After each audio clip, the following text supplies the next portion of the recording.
नमस्कार दोस्तों, आज के हमारे इस सेशन में आप सभी का स्वागत है। और मैं यहाँ पे आज चर्चा करूँगी भारतीय संगीत का इतिहास भाग 2। जैसा कि मैंने पहले ही पिछले वीडियो में मैंने भारतीय संगीत का इतिहास भाग 1 यानी पार्ट 1 की बात की थी। तो आइए आज हम शुरू करते हैं भारतीय संगीत का इतिहास भाग 2। ओके, यानी कि उत्तर मध्यकाल की चर्चा हम करेंगे।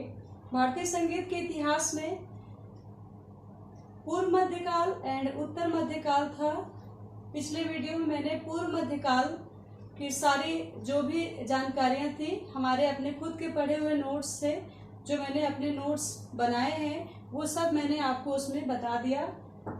इसके बाद अब ये जो है आपका, तो आइए हम चर्चा करते हैं उत्तर मध्यकाल की। तो उत्तर मध्यकाल का जो समय है कितना है, उसका समय है 13वीं शताब्दी से 18वीं शताब्दी तक। 13वीं शताब्दी से 18वीं शताब्दी तक। ये देखिए मैं लिख भी दे रही हूँ 13वीं, आप इसको नोट भी कर सकते हैं। 13वीं शताब्दी से कितनी, 18वीं शताब्दी तक। 18वीं शताब्दी तक ये हम उत्तर मध्यकाल की बात कर रहे हैं। उत्तर मध्यकाल,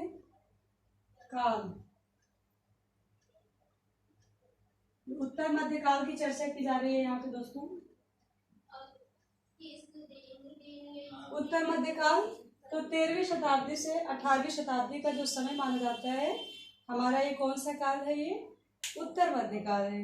इस काल में क्या क्या हुआ हम यहाँ पे बताएंगे। और प्लीज हमारे वीडियो को लाइक, शेयर और सब्सक्राइब जरूर करिएगा। जो भी कमी हो प्लीज कमेंट में बताइएगा। अच्छा लगे तो आप उसके लिए भी कमेंट करिएगा। तो आइए हम बात करते हैं उत्तर भारत की, उत्तर मध्यकाल की। 13वीं शताब्दी से 18वीं शताब्दी तक इसका समय माना जाता है। इस काल में क्या क्या हुआ, इस काल में फारस और उत्तर भारतीय संगीत का मिश्रित रूप भली भांति विकसित हुआ। यानी इस काल में फारस और उत्तर भारतीय संगीत का, किसका, फारस, ये मैं इसलिए लिख लिख करके बता रही हूँ। अगर मैं आपको डायरेक्टली ऐसे पढ़ते जाऊं तो उसका कोई मतलब होगा, आपके माइंड से ऐसे निकल जाएगा। आप जब वीडियो को देखेंगे, कई बार देखेंगे, 2-3 बार देखेंगे तो ऑलरेडी आपका प्रिपेयर हो चुका होगा। ठीक है, तो बार बार ये मैं इसलिए भी लिखती हूँ। लिखने से क्या होता है कि वो जो धीरे धीरे लिखने की जो गति होती है उस समय हम कई बार इसको रिपीट करते हैं, बोलते हैं, लिखते हैं। इससे आपके माइंड में नॉर्मली ये समझ में आ जाता है। और अगर हम सीधा पढ़ते ही जाएं तो आपको समझने में भी टाइम लगेगा, यूं दिमाग से निकल जाएगा। इसलिए यहाँ पर हम बार बार इन चीज़ों को आराम से लिखते हैं। आप जितना ही टाइम देंगे वीडियो में, जितना आराम से चीज़ें करेंगे, उतना ही आपके माइंड में लाइफ टाइम सेट रहेगा। और आप जितनी जल्दी, आप अगर मैं चाहूँ तो आपको तुरंत पढ़ के बस बताते चली जाऊँ तो उसका कोई मतलब नहीं है। आपको बस आपके माइंड में आएगा, बस तुरंत निकल जाएगा। यहाँ पे जो चीज़ें लिखी जा रही हैं, थोड़ा करिए लेकिन काम अच्छा करिए, उतना आप क्लियर करिए। और बहुत ज़्यादा आप करते चले जाएंगे उसका कोई मतलब नहीं होता है। आप एक एक वीडियो डेली प्रिपेयर करिए, देखिए, ना निकले तो बताइएगा। तो यहाँ हम बात कर रहे हैं 13वीं शताब्दी से 18वीं शताब्दी तक क्या है, उत्तर मध्यकाल। ओके, फारस और उत्तर भारतीय संगीत का मिश्रित रूप भली भांति विकसित होता है। किस काल में, उत्तर मध्यकाल में। जितना हम इस पर डीपली चर्चा करेंगे उतना ही आपके माइंड में अच्छे से सेट होगा। तो यहाँ पे उत्तर मध्यकाल जो है, भारतीय संगीत के इतिहास में जो उत्तर मध्यकाल है, बार बार हम इसीलिए रिपीट करते हैं, वो चीजें आपके माइंड में सेट हो जाए, लर्न हो जाए। तो उत्तर भारतीय संगीत का इतिहास भाग 2 में उत्तर मध्यकाल 13वीं शताब्दी से 18वीं शताब्दी तक माना जाता है। अब आपको क्लियर हो गया होगा, मैं बार बार बोल भी रही हूँ इसीलिए कि आपको लर्न हो जाए। और इसमें किसका किसका मिश्रण हुआ, किसके द्वारा भली भांति विकसित हुआ। तो इसमें फारस और उत्तर भारतीय संगीत, क्या, फारस और उत्तर भारतीय संगीत। आप नोट्स भी बनाते चलिए साथ साथ। फारस और उत्तर भारतीय संगीत। ओके, फारस और उत्तर भारतीय संगीत का भली भांति विकसित हुआ। इस काल में फारस और उत्तर भारतीय संगीत का मिश्रित रूप भली भांति विकसित हुआ, यानी कि दोनों का मिश्रित रूप इसमें विकसित हुआ। इसीलिए इसे विकास काल भी कहा जाने लगा। इसीलिए इसे क्या कहा जाने लगा? विकास काल भी कहा जाने लगा। इसे विकास काल, क्या? विकास काल, विकास काल कहा जाने लगा। हम आपके लिए इतना मेहनत करते हैं, नोट्स बनाते हैं, फिर यहाँ पे इतना हम बोलते हैं, समझाते हैं, तो आप लोग उसका लाइक भी करिए, उसको शेयर भी करिए, सब्सक्राइब भी करिए, जिससे कि आगे और भी लोगों की हेल्प हो सके, अच्छे से अच्छा लोग कर सके। ओके, तो फारस और उत्तर भारतीय संगीत विकास, इसे विकास काल भी कहा जाने लगा। अब आपको क्लियर हो गया होगा। मैं फिर से आपको बार बार रिपीट करा देती हूँ जिससे कि आपको क्लियर हो जाए। उत्तर मध्यकाल जो है भारतीय संगीत के इतिहास में, जो उत्तर मध्यकाल है उसका समय क्या है? 13वीं से 18वीं शताब्दी है। और इसमें किसका मिश्रण हुआ? इसमें जो है फारस और उत्तर भारतीय संगीत का मिश्रित रूप भली भांति प्राप्त होता है। और इसे कौन सा काल, इसीलिए इसको कौन सा काल कहा जाता है? विकास काल भी कहा जाता है। इसीलिए इसको विकास काल भी कहा जाता है। ये देखिए मैंने लिख दिया है, इसीलिए इसको क्या कहा जाता है? विकास काल। हम क्वेश्चंस भी आपसे करेंगे, क्वेश्चंस पे भी मेरा जो है वीडियो अपलोड होगा, इसलिए आप अच्छे से पढ़ते जाइए, फिर बाद में हम इन्हीं सब पे क्वेश्चंस भी करेंगे। तो अधिकांश मुसलमान राजाओं को संगीत से प्रेम था तथा उन लोगों ने अपने दरबार में संगीतज्ञों को आश्रय दिया। उस समय क्या होता था? जितने भी मुस्लिम संगीतज्ञ थे उनको संगीत से बहुत प्रेम था, और उन लोगों को अपने दरबार में आश्रय देते थे। किसको? संगीतज्ञों को। जो भाई मुस्लिम लोग थे जो संगीत से प्रेम करते थे, वो लोग क्या करते थे? जो भी संगीतज्ञ थे उनको अपने दरबार में आश्रय देते थे। और आइए हम यहाँ पर बात करते हैं उत्तर मध्यकाल के अंतर्गत कितने लोग आते हैं। यानी कि जैसे अलाउद्दीन, अकबर, जहांगीर, शाहजहां, औरंगजेब, मोहम्मद शाह रंगीले, ये सभी, इनका समय क्या है, इनके अंतर्गत कौन कौन सी रचना आती है, उस रचना के जो है समय क्या है, ये सभी हम यहाँ पे चर्चा करेंगे। वीडियो को लाइक करते जाइए, शेयर करते जाइए, सब्सक्राइब भी करिए। आपको अच्छा लगे तो कमेंट भी करिए, कहीं कमी आए तो भी कमेंट बताइए आप। तो इसमें क्या है? इसमें ये उत्तर मध्यकाल के अंतर्गत कितने लोग आते हैं, ये देखिए मैं लिख रही हूँ यहाँ पे। उत्तर मध्यकाल, उत्तर मध्यकाल, सॉरी,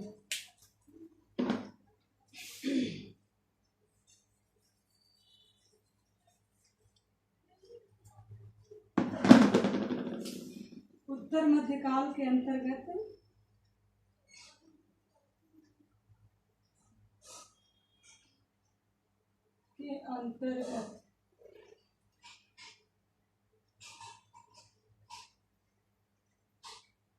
कितने लोग आते हैं?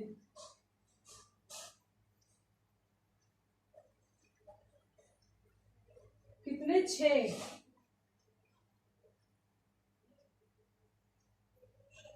यहाँ पे इतने की जगह कितने भी कर दीजिए चाहे। ये देखिए कितने लोग आते हैं, तो आंसर क्या है? 6। जो उत्तर मध्यकाल है उस काल में कितने लोग आते हैं? 6। पहला देखिए अलाउद्दीन, फर्स्ट, वीडियो क्लियर आ रही है ना? फर्स्ट क्या है? अलाउद्दीन। सेकंड क्या है? अकबर।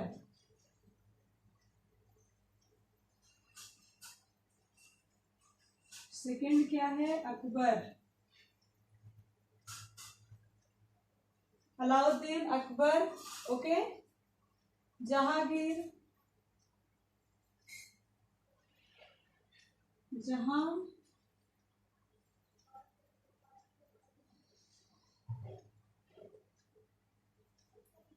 जहांगीर, शाहजहां,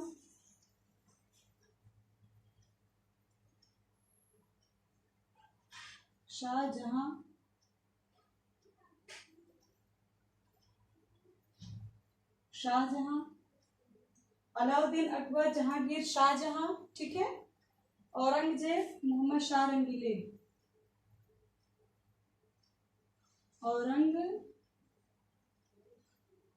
औरंगजेब, ओके। औरंगजेब और मोहम्मद शाह रंगीले।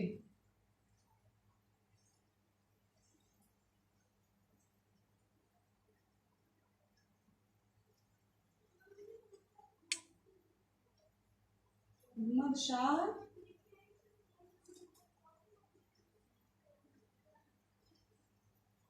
शाह रंगीले, ओके। तो इसको आप नोट भी करते चलिए। देखिए, जो भी मैंने अपना नोट्स बनाया है टीजीटी पेपर का, एक भी क्वेश्चन ऐसा नहीं था जो मुझे नहीं आता था।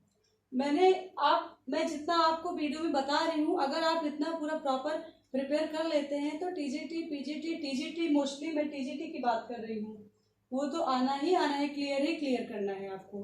बट कुछ उस समय ऐसे स्थितियां हो जाती हैं कि कुछ क्वेश्चंस हमारे रॉन्ग हो गए थे। अब देखिए रिजल्ट बताएगा। लेकिन हाँ, जितना मैंने मेहनत किया, जितना मैंने अपना नोट्स बनाया, वो बेकार नहीं गया। सारे क्वेश्चन उसी से आए थे, सब कुछ वहीं से था। मैंने कुछ छोड़ा भी नहीं था, नोट्स में मैंने एक भी चीज छोड़ा नहीं है। अगर टीजीटी लेवल की बात की जाए, टीजीटी पीजीटी की, नेट लेवल तो हाई होता है, ये सब भी नेट में भी आ सकता है, इसलिए हमने टॉपिक में सब कुछ रखा है। लेकिन अभी हम यहाँ टीजीटी की बात कर रहे हैं, तो आप इसको ध्यान रखिएगा। अब अलाउद्दीन का समय क्या है? 1296 से 1316। मैं आपको ये चाहती हूँ कि वीडियो में पूरा आप एक वीडियो आप देखिए, लर्न हो जाए। मैं बार बार रिपीट करती हूँ, आपको याद हो जाए।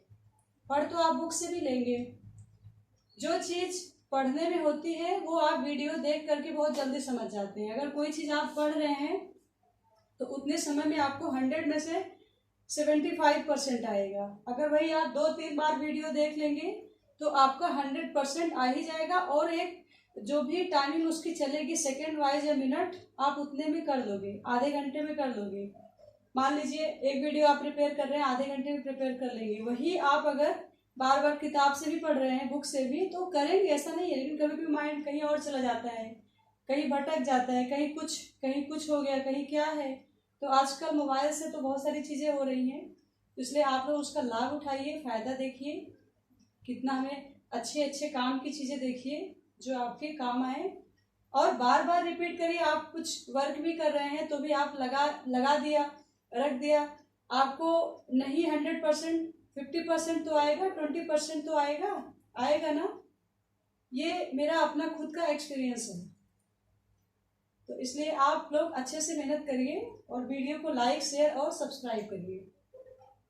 तो हम यहाँ बात कर रहे थे अलाउद्दीन की। सॉरी, टॉपिक से थोड़ा हट के भी हमें जाना पड़ता है, क्योंकि सीधा बता देना ही नहीं होता है, हमें ये भी बताना है कि आपको किस तरह से क्या क्या करना है। तो अलाउद्दीन का जो समय है, उसका समय है 1296 से 1316। क्या है, मैं लिख दे रही हूँ, 1296 से 1316, 1296 से 1316। अब आइए हम बात करते हैं अकबर की। तो जो अकबर का समय है वो 1556 से 1604। क्या है, 1556 से 1604, ये सबको याद होना चाहिए। जहांगीर का जो समय है वो है 1605 से 1627। 1605 से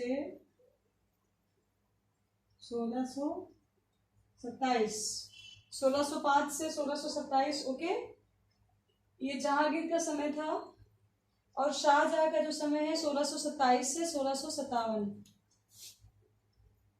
1627 से 1657। 1627 से 1657।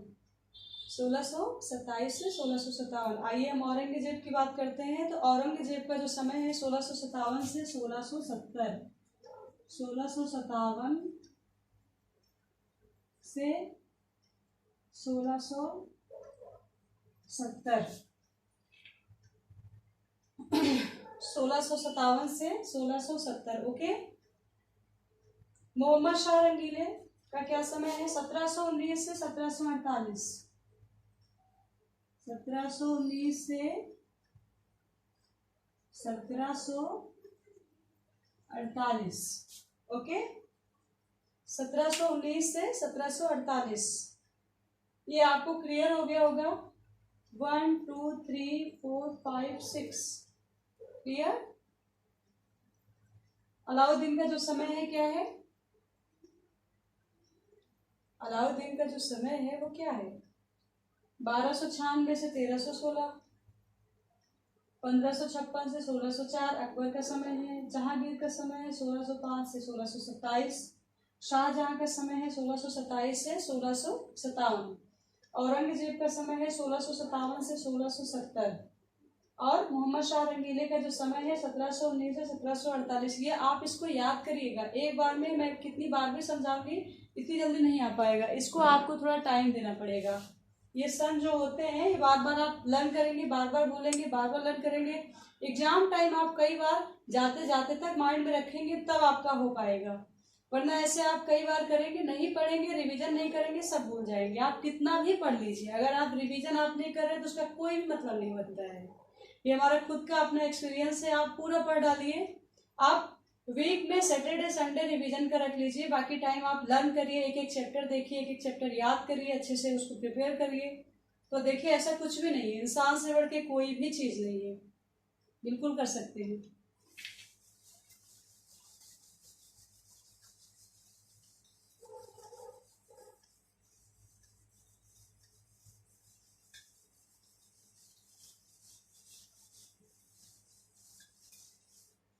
तो अब ये जो मैंने बताया आपको 6 थे उत्तर मध्यकाल के अंतर्गत, इतने लोग आते थे। अब उसके अंतर्गत जो भी रचनाएं होती थी वो उसके अंतर्गत कौन कौन सी क्या क्या होती थी अभी मैं आपको बता रही हूँ। अब यहाँ पर जो 6 लोग इनके अंतर्गत आते हैं उत्तर मध्यकाल के अंतर्गत, मैंने आपको अच्छे से बता दिया कि कौन कौन आते हैं, उनका समय क्या है।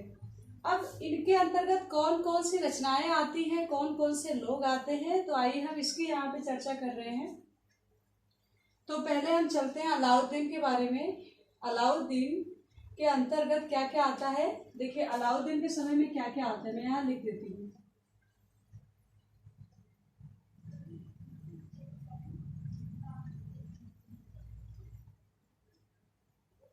अलाउद्दीन का समय क्या था? 1296 से 1325। हाँ 1316 था। 1296 से 1316। ओके। इनके अंतर्गत क्या क्या आता है? राग तरंगिणी। क्या आता है?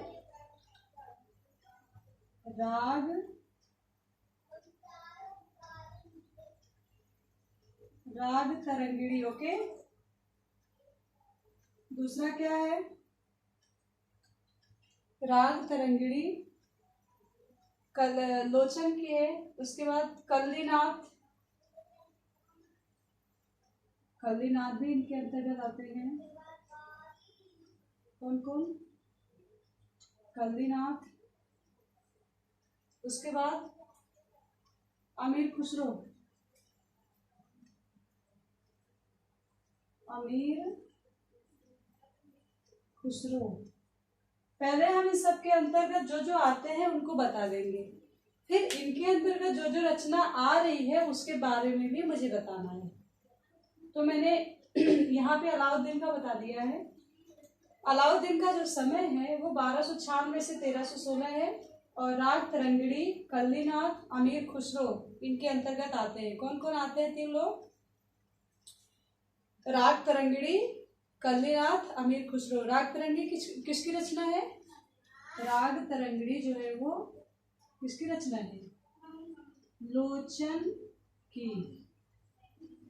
ओके, किस शताब्दी की है ये? 15वीं शताब्दी की। राग तरंगिणी जो है वो लोचन की है, 15वीं शताब्दी की है। और कल्लीनाथ, अमीर खुसरो, आपको इनके बारे में भी हम सब कुछ बता देंगे। तो आइए हम जहांगीर के समय की बात करते हैं। एक एक का मैं बताते जाऊंगी, आप नोट करते जाइए चाहे तो।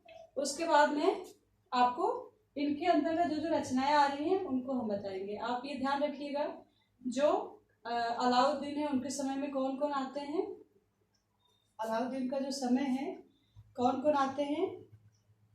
राग तरंगिणी लोचन की है, 15वीं शताब्दी की है, और कल्लीनाथ है, अमीर खुसरो है। ओके,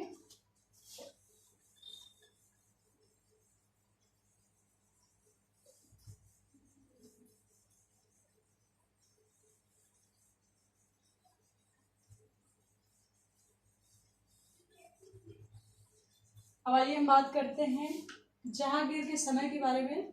जहांगीर का जो समय था उसको देखिए।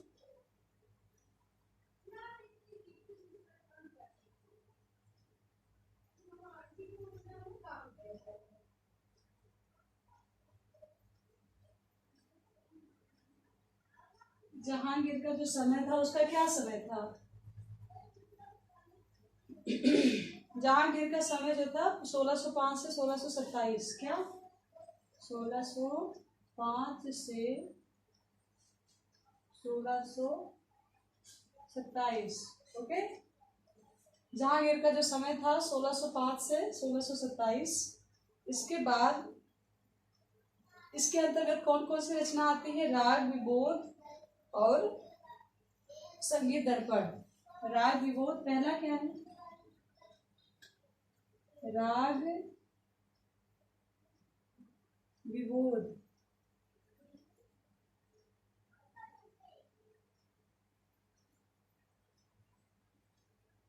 राग विबोध, संगीत दर्पण।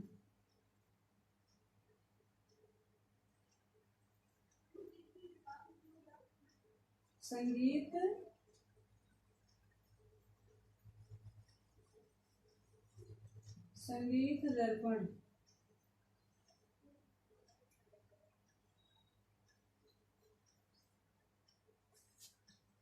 राग विबोध संगीत दर्पण जो है ये राग विबोध और संगीत दर्पण तो किसका है? राग विबोध किसका है?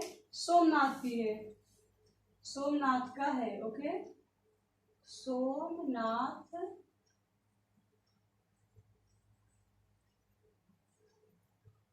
सोमनाथ की रचना है। ओके, सोमनाथ की रचना है। और संगीत दर्पण पंडित दामोदर की है, पंडित दामोदर। ओके, पंडित दामोदर। अच्छा, इन सब का समय क्या है? जैसे सोमनाथ, इन सब का समय क्या है? 1620 जो है, चलिए ये हम बता देते हैं, यहाँ लिख देते हैं इसको हटा के। सोमनाथ 1620 और 1625 क्या है? संगीत दर्पण 1625। आप नोट भी करते चले जाइए, ठीक है। तो जहांगीर का जो समय है वो 1605 से 1627। राग विबोध जो है वो सोमनाथ का है। ओके, राग विबोध जो है किसका है? सोमनाथ का है। संगीत दर्पण किसका है? दामोदर का है। राग विबोध सोमनाथ का जो है वो 1620 की रचना है, और संगीत दर्पण जो है वो दामोदर का 1625 का है। राइट, क्लियर हो गया होगा। आइए हम बात करते हैं शाहजहां के बारे में।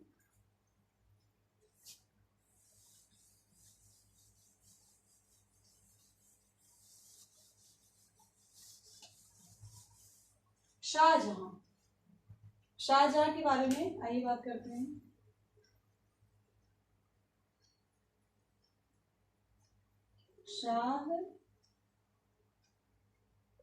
शाहजहां। ओके, शाहजहां का समय क्या है? 1627 से 1657। 1627 से 1657। ओके, 1627 से क्या है? 1657। ओके, तो 1627 से 1657 ये शाहजहां की बात मैं कर रही हूँ। इसने एक रचना इनकी है, कौन सी है? मतलब इस समय एक ये रचना आती है, किसका है? अहोबल का संगीत पारिजात। क्या? अहोबल का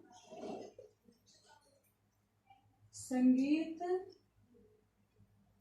पारिजात। अहोबल का संगीत पारिजात, ये समय इसका क्या है? अहोबल का संगीत पारिजात 1650। क्या? 1650 इसका समय है। अहोबल का जो समय है वो क्या है? 1650 है। संगीत पारिजात इनका जो है रचना है। इसके बाद आइए हम बात करते हैं औरंगजेब के समय की बात करते हैं। औरंगजेब का जो समय है 1657 से 1670। क्या है?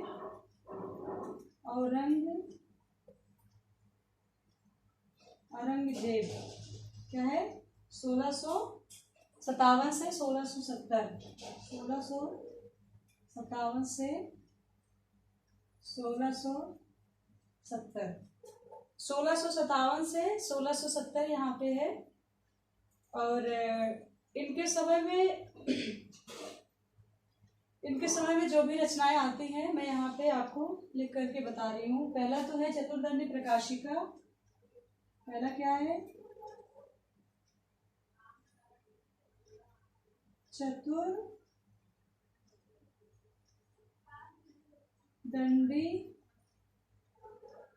प्रकाशिका। चतुर्दंडी प्रकाशिका जो है, ठीक है, चतुर्दंडी प्रकाशिका। सॉरी, माफ कीजिएगा, ये हो गया आपका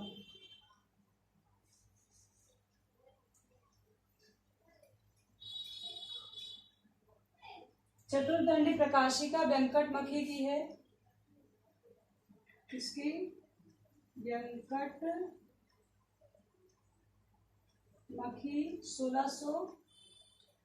1660। ओके, उसके बाद भाव भट्ट का है। दूसरा क्या है?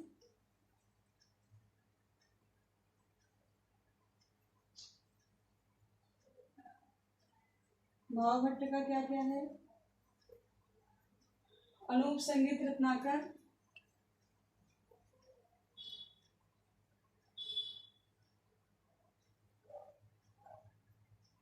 अनूप संगीत रत्नाकर, ठीक है। दूसरा अनूप संगीत विलास। अनूप संगीत रत्नाकर, अनूप संगीत विलास, अनूप संगीतांकुश। क्या? अनूप संगीतांकुश।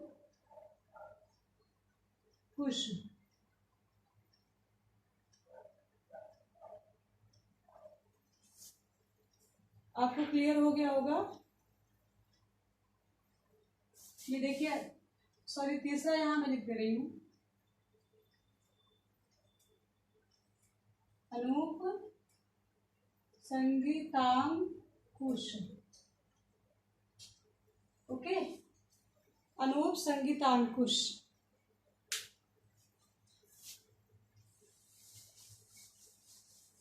यानी औरंगजेब के समय में जो रचना थी कौन सी थी? भाव भट्ट की थी और चतुर्दंडी प्रकाशिका यानी वेंकटमुखी की थी। ओके, समझ में आया?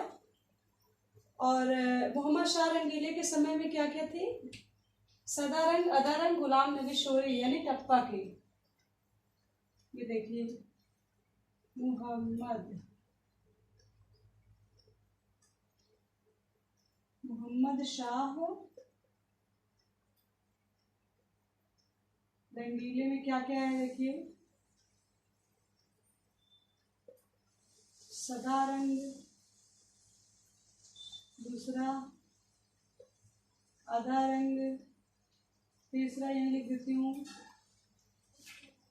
गुलाम नबी शोरी थे,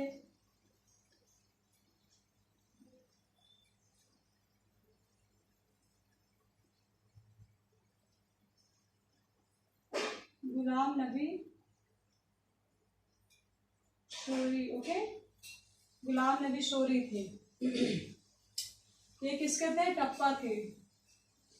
उन्होंने टप्पा का आविष्कार किया था, क्वेश्चंस में आया भी था। ठीक है। तो मोहम्मद शाह रंगीले के अंतर्गत सदा रंग, गदा रंग, गुलाम नबी शोरी जो टप्पा के थे। ओके, तो आइए हम चर्चा करते हैं अब अलाउद्दीन के समय में। अलाउद्दीन का जो समय है वो 1296 से 1316 तक, इसके शासन काल में अमीर खुसरो जैसे संगीतज्ञ विद्वान हुए कहा जाता है। यानी जो अलाउद्दीन का समय है उसमें कौन कौन से विद्वान थे? पहले तो अमीर खुसरो थे, तो अमीर खुसरो की जो चर्चा की जा रही है, उन्होंने क्या क्या किया? वाद्यों में तबला और सितार का आविष्कार किया। जो अमीर खुसरो थे वाद्यों में तबला और सितार का आविष्कार किया। रागों में क्या क्या किया? राजगिरी, सरपरदा, झीलफ, शहाना। गीत के प्रकारों में क्या क्या किया? छोटा ख्याल, तराना, कव्वाली, इन सब का जो है वो किया। तालों में क्या है? झूमरा ताल, सूर ताल, आड़ाचार ताल आदि का आविष्कार किया। यानी कि अलाउद्दीन जो थे उन्होंने अपने तालों में, अलाउद्दीन के समय में जो अमीर खुसरो थे उन्होंने क्या क्या किया? वाद्यों में तबला और सितार, रागों में राजगिरी, सरपरदा, झीलफ, शहाना, गीत के प्रकारों में छोटा ख्याल और तराना, और उसके बाद तालों में झूमरा, सूर ताल, आड़ाचार ताल आदि का आविष्कार किया। उनकी गायन प्रतियोगिता दक्षिण के संगीतज्ञ किससे हुई थी? गोपाल नायक से। ये देखिए गोपाल नायक। ओके, तो ये आपका है गोपाल नायक से हुई थी। इनकी जो प्रतियोगिता हुई थी किससे हुई थी? गोपाल नायक से हुई थी, और छल कपट से इन्होंने गोपाल नायक को हराया, ऐसा कहा जाता है। और राग तरंगिणी, इसमें जो है राग तरंगिणी भी थी। इस काल की सर्वप्रथम प्रस्तुत पुस्तक राग तरंगिणी थी, जिसका समय था 15वीं शताब्दी। इसका समय क्या है बेटा? 15वीं शताब्दी।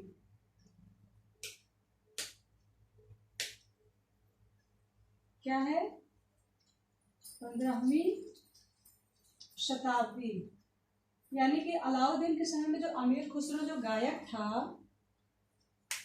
उसने वाद्यों में तबला सितार का आविष्कार किए, रागों में राजगिरी, सरपरदा, झीलफ, शहाना, गीत के प्रकारों में छोटा ख्याल, तराना, कव्वाली, तालों में झूमरा, सूर ताल, आड़ाचार ताल आदि का आविष्कार किया। और उनकी गायन प्रतियोगिता किससे हुई थी? दक्षिण के संगीतज्ञ गोपाल नायक से हुई थी। यानी कि उन दोनों में प्रतियोगिता हुई। छल कपट से इन्होंने गोपाल नायक को हराया। अब राग तरंगिणी की बात हम कर रहे थे, तो राग तरंगिणी क्या है? 15वीं शताब्दी का पूर्वार्ध माना जाता है। ये इस रचना काल का इसका जो रचना काल का समय है वो 15वीं शताब्दी का पूर्वार्ध माना जाता है। इसके अनुसार शुद्ध थाट काफी था। राग तरंगिणी इस काल की सर्वप्रथम प्रस्तुत पुस्तक लोचनकृत राग तरंगिणी। लोचन की राग तरंगिणी है ये। राग तरंगिणी जो है ये लोचन की है, सभी को पता है। और इसकी मुख्य विशेषता क्या थी कि संपूर्ण रागों को 12 थाटों में अथवा 12 मेलों में विभाजित किया।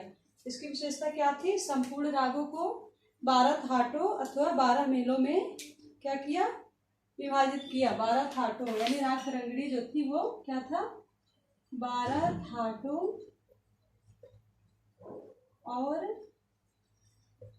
12 मेलों। ओके, 12 थाटों और 12 मेलों में विभाजित किया गया है इसको। ओके, आधुनिक थाट राग वर्गीकरण का बीजारोपण। आधुनिक थाट राग वर्गीकरण का जो बीजारोपण है वो किसके द्वारा हुआ? राग तरंगिणी द्वारा हुआ, ऐसा लोगों का विचार है। कलिनाथ क्या है? कलिनाथ के बारे में आइए हम थोड़ी सी चर्चा कर लेते हैं। ये अलाउद्दीन के समय में ही आते हैं। अलाउद्दीन के समय में अमीर खुसरो, राग तरंगिणी, लोचन यानी, ठीक है। कलिनाथ तो एक प्रसिद्ध संगीतज्ञ का राग वर्गीकरण का एक मत इन्हीं के नाम पर आधारित है। एक मत इन्हीं कलिनाथ के नाम पर आधारित है। उसके समय में क्या था? भक्ति आंदोलन चल पड़ा, भजन कीर्तन द्वारा संगीत का खूब प्रचार हुआ। अब आइए हम बात करते हैं अकबर। तो अकबर के समय में जो भी था, आप सभी लोग कुछ न कुछ जानते ही होंगे। तो इनके शासनकाल में संगीत की बहुत उन्नति हुई। अकबर स्वयं एक संगीत प्रेमी था। आईने अकबरी के अनुसार उसके दरबार में 36 संगीतज्ञ थे। किसके अनुसार? आईने अकबरी के अनुसार। आप ध्यान दीजिएगा इसको। ये छोटी छोटी चीजें आपके लिए लगता है कि कुछ नहीं है, लेकिन यही छोटी छोटी चीजें पूछ ली जाती है। मेन तो सबको पता ही होता है। तो कितने संगीतज्ञ थे? 36। ओके। जैसे नायक, बैजू, ताल, तरंग, गोपाल, तानसेन आदि, इसमें तानसेन मुख्य थे। कौन था तानसेन इसमें मुख्य थे? तानसेन की वंश और शिष्य परंपरा सैनी परंपरा कहलाई। ये टीजीटी के पेपर में भी आया था क्वेश्चंस। काफी स्टूडेंट इसमें बहुत कंफ्यूजन हो गया था, पढ़ने के बाद भी समझ में नहीं आता। कभी कभी कुछ चीजें कंफ्यूजन हो जाती है, इसलिए मैं बार बार आपको लिख करके बता रही हूँ। तानसेन की वंश और शिष्य परंपरा क्या कहलाई? सैनी परंपरा। ध्यान दीजिएगा, सैनी परंपरा।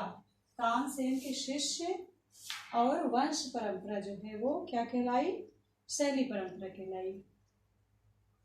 तानसेन की वंश और शिष्य परंपरा सैनी परंपरा कहलाए। तुलसीदास, सूरदास, मीराबाई आदि भक्त कवि और कवियत्री के द्वारा जनता में संगीत का प्रचार बढ़ा।